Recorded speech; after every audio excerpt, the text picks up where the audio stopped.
Assalamualaikum warahmatullahi wabarakatuh. Kami dari kelompok 7 kelas D3B Okupasi Terapi 2018. Tugas mata kuliah okupasi terapi pada geriatri akan menjelaskan mengenai materi mobilitas pada lansia. Sebelumnya, saya akan mengenalkan anggota kelompok kami. Dimas Adi Sasongko, Masyitoh Utami, Nurhaldifa Fitriani, Rosita Nur, dan Syafirda Ridho Umaya. Langsung saja kita masuk ke penjelasan yang pertama. Yang pertama yaitu ada pengertian dari mobilitas pada lansia. Untuk pengertian lansia sendiri yaitu lanjut usia atau lansia adalah seseorang yang memiliki usia lebih dari atau sama dengan 55 tahun menurut WHO tahun 2013.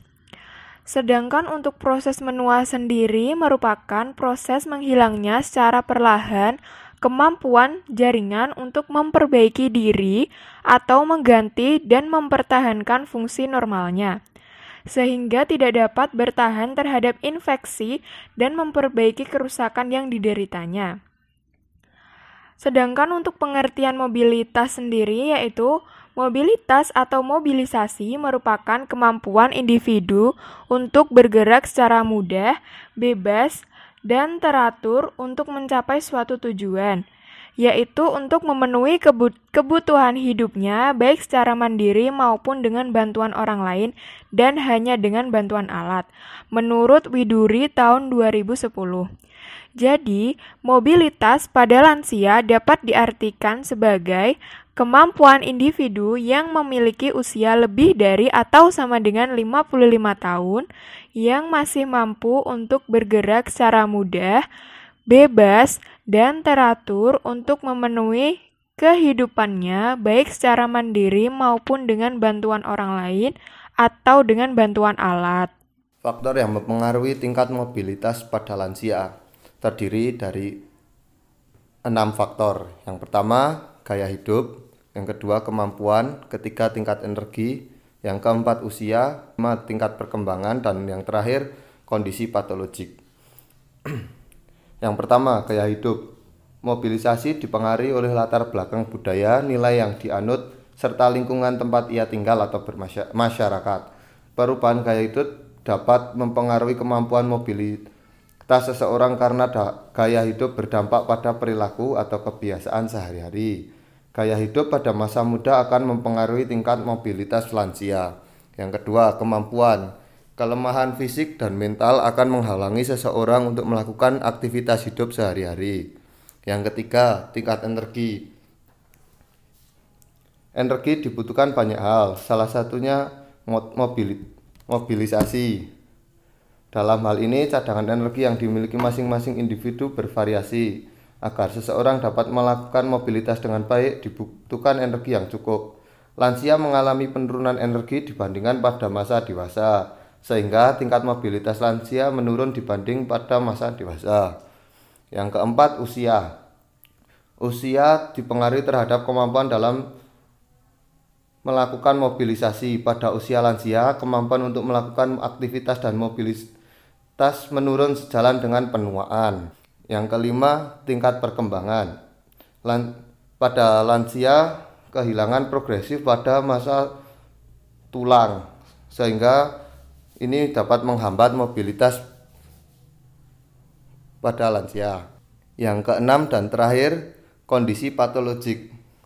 Ini terdiri dari postur abnormal, gangguan perkembangan otot, kerusakan sistem saraf, trauma langsung pada sistem muskuloskeletal. Nah, ini contohnya kontusio, salah urat, dan fraktur. Selanjutnya akan disambung oleh teman saya. Cara mobilitas pada lansia. Mobilitas pada lansia yang sehat,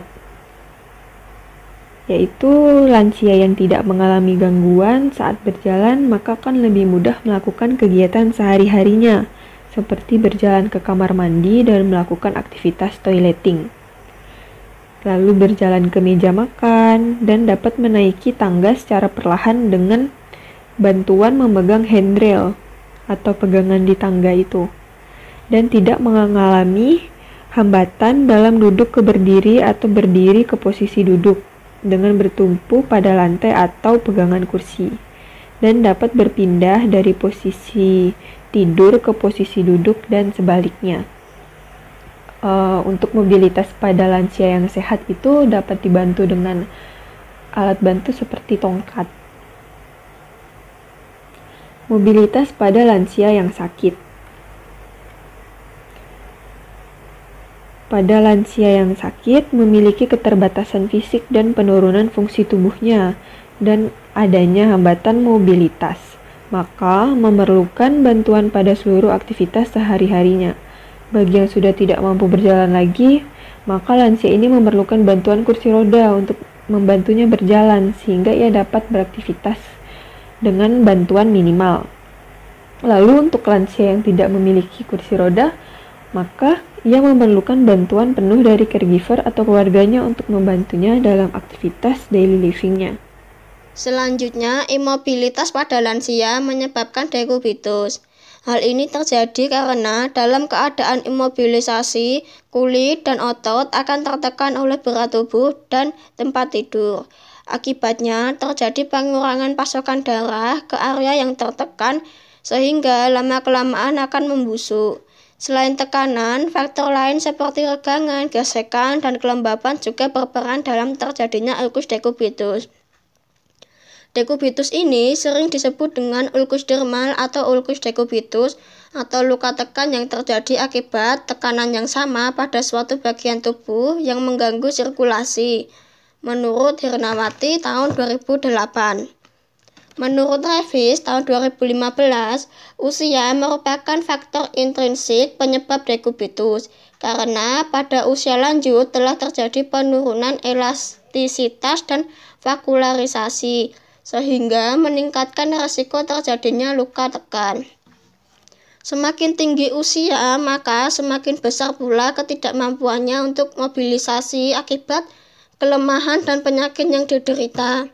Lama imobilisasi sangat berperan terhadap timbulnya dekubitus.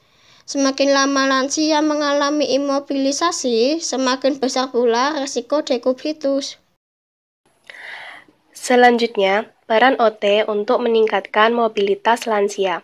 Yang pertama, membantu lansia untuk melakukan gerakan aktif, pasif agar dapat mempertahankan LGS dan meningkatkan kekuatan otot.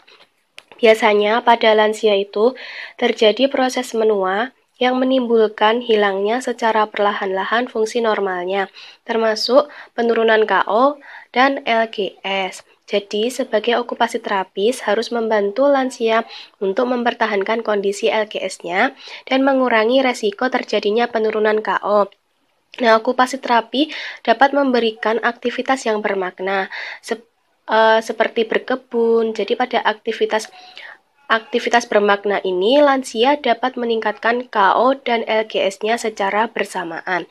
Sedangkan pada lansia yang hanya dapat berbaring atau bed rest itu dapat diberi aktivitas ringan seperti memindahkan barang dan dengan berat yang digradasi sesuai kemampuan lansia itu sendiri. Kemudian yang nomor 2, membantu mengubah posisi lansia untuk mencegah dekubitus.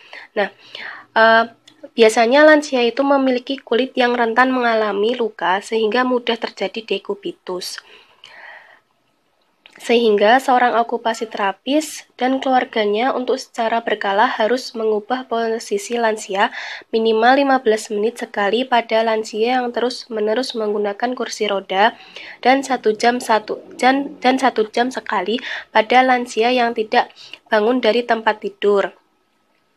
Selain itu, okupasi terapis juga harus mengedukasi keluarga dan lansia agar saat lansia berbaring diberi kasur dan bantal khusus untuk penderita dekubitus. Nah, okupasi terapis memberikan aktivitas yang mampu dilakukan oleh lansia dengan kursi rodanya seperti mengajak lansia untuk aktif mandiri melakukan aktivitas ADL-nya dan mengubah lingkungannya untuk mendukung aktivitas lansia tersebut. Nah, kalau untuk lansia yang hanya mampu melakukan aktivitasnya di bed saja, itu okupasi terapis memberikan aktivitas ringan, dapat berupa exercise ringan dengan menggerakkan tangan dan kaki, dan juga dengan aktivitas memindahkan kon, menyilang tubuh, dan lansia dapat menonton TV atau sekedar mendengarkan radio yang disukai. Kemudian yang nomor 3, mengedukasi pentingnya mobilitas untuk mencegah dekubitus secara mandiri. Nah, yang nomor 3 ini, okupasi terapis menyampaikan pada lansia pentingnya mengganti posisi di atas bed secara berkala. Nah, tujuannya itu untuk menghindari terjadinya tekanan berlebihan pada satu tempat yang nantinya akan menyebabkan dekubitus. Jadi, selain itu, pasien juga diajarkan bagaimana memiringkan tubuh, mengganti posisi di atas bed secara mandiri dalam rangka untuk menjadikan pasien mandiri dalam mencegah dekubitus. Selanjutnya nomor 4, mencegah atrofi. Nah, atrofi otot ini merupakan menurunnya kekuatan dan massa otot. Hal ini terjadi karena otot tidak dipergunakan dalam waktu yang lama. Jadi, pada lansia biasanya terjadi rentan sekali terjadi atrofi.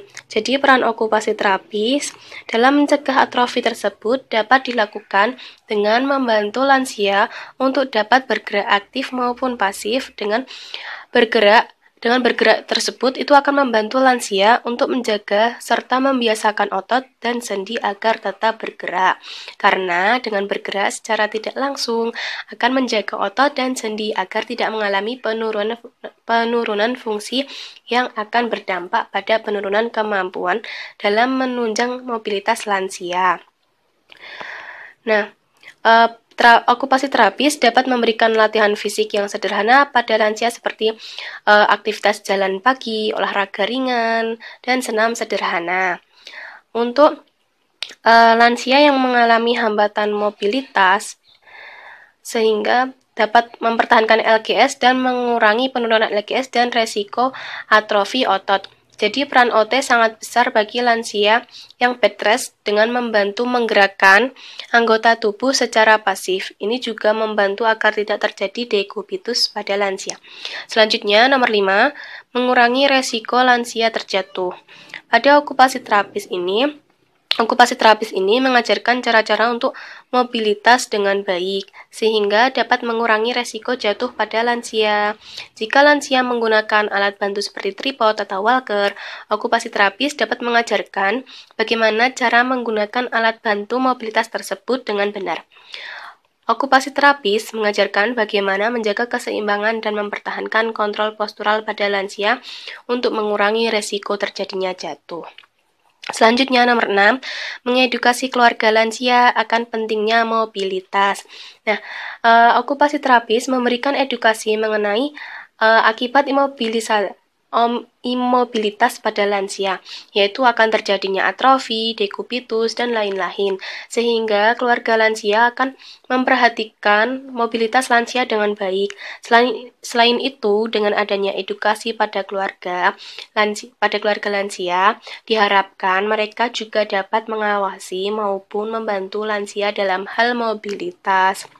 Kemudian nomor 7, memodifikasi lingkungan dan membuat alat bantu untuk lansia agar mudah dalam melakukan mobilitas. Jadi, okupasi terapis ini membuatkan alat bantu kepada pasien agar pasien dapat bermobilitas dengan mudah tanpa hambatan. Jadi, pasien diminta dengan adanya alat mobilitas tersebut, pasien mampu melakukan kegiatannya dengan mudah. Jadi, selain itu, OT juga mengedukasi kepada keluarga pasien agar pasien mampu dan mau menggunakan alat bantu atau modifikasi lingkungan agar mudah untuk mobilitas. Selanjutnya, nomor 8, membantu meningkatkan motivasi lansia dalam melakukan mobilitasnya.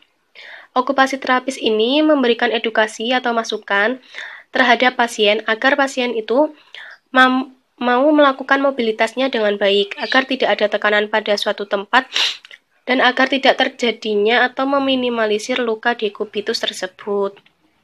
Jadi dengan adanya motivasi, maka lansia itu akan melakukan mobilitasnya dengan baik. Selanjutnya, yang terakhir nomor 9, meningkatkan kualitas hidup lansia melalui aktivitas yang melibatkan mobilitasnya. Jadi, sebagai okupasi terapis, kita harus mengedukasi kepada pasien maupun keluarga pasien agar pasien itu selalu berpikiran positif dan selalu mempunyai semangat. Lansia yang mampu melakukan mobilitasnya secara mandiri akan mempunyai kualitas hidup yang lebih baik.